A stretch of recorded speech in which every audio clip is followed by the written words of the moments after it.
The capital asset pricing model is a model and it's a theory that relies on historical data, which means the betas may or may not actually reflect the future variability of return. So it's difficult to calculate future betas.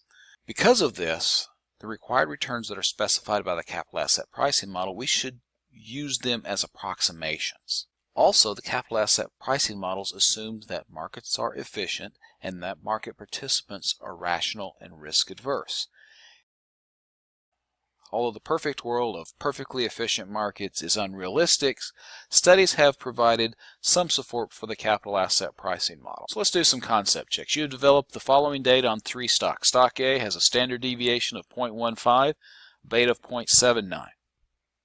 Stock B, standard deviation of 0.25, beta of 0.61. Stock C, standard deviation of 0.2 and beta of 1.2. If you are a risk minimizer, you should choose stock what if it's held in isolation, and stock what if it is to be held as part of a well-diversified portfolio. So you're a risk minimizer. Which would you choose?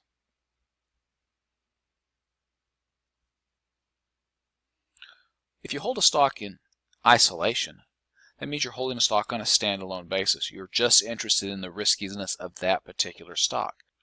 Beta doesn't have meaning outside of a well-diversified portfolio. So looking at isolation, the appropriate measure for risk would be the standard deviation, and we would say that stock A has the lowest standard deviation. So if we were a risk minimizer holding a stock in isolation, we would choose stock A. Now if we're going to hold it as part of a well-diversified portfolio, then we're not really interested in the standard deviation of the individual stock. What we care about is its contribution to the riskiness of our portfolio. So we would like to choose a stock that has the lowest beta, and that would be stock B. Which of the following statements is most correct?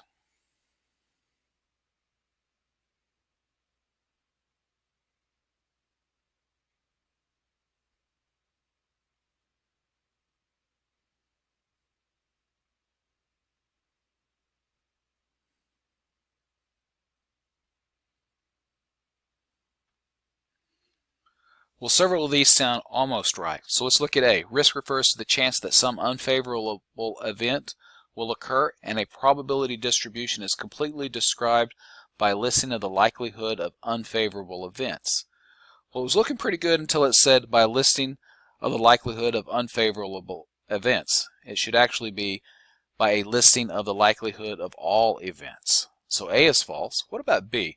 Portfolio diversification reduces the variability of returns on an individual stock. No, portfolio diversification reduces the variability of in a portfolio. So we get rid of the company-specific or the individual stock-specific variability. So B is false. What about C?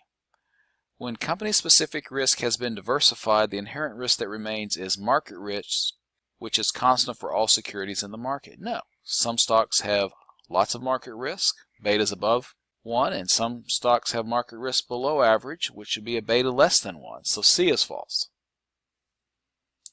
A stock with a beta of -1 has 0 market risk. No, a stock with a beta of 0 has 0 market risk. So let's see, A, B, C, D are false, so E by default, and the security market line relates required returns to firms' market risk. That's true.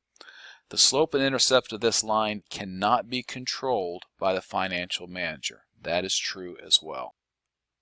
Another concept check: for markets to be in equilibrium, which means there is no strong pressure for prices to depart from their current levels. Each of these is true.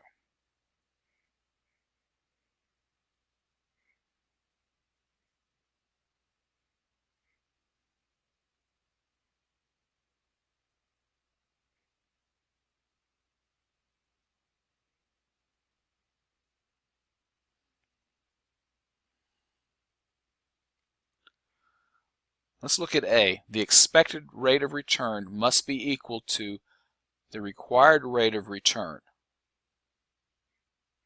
That's true. If markets are in equilibrium, all information has been built into the prices, there's no pressure to move prices, then the expected return must be equal to the required rate of return. So A is true. B, the past realized rate of return must be equal to the expected rate of return. No, Past returns are no promise of future returns. So the answer there is A.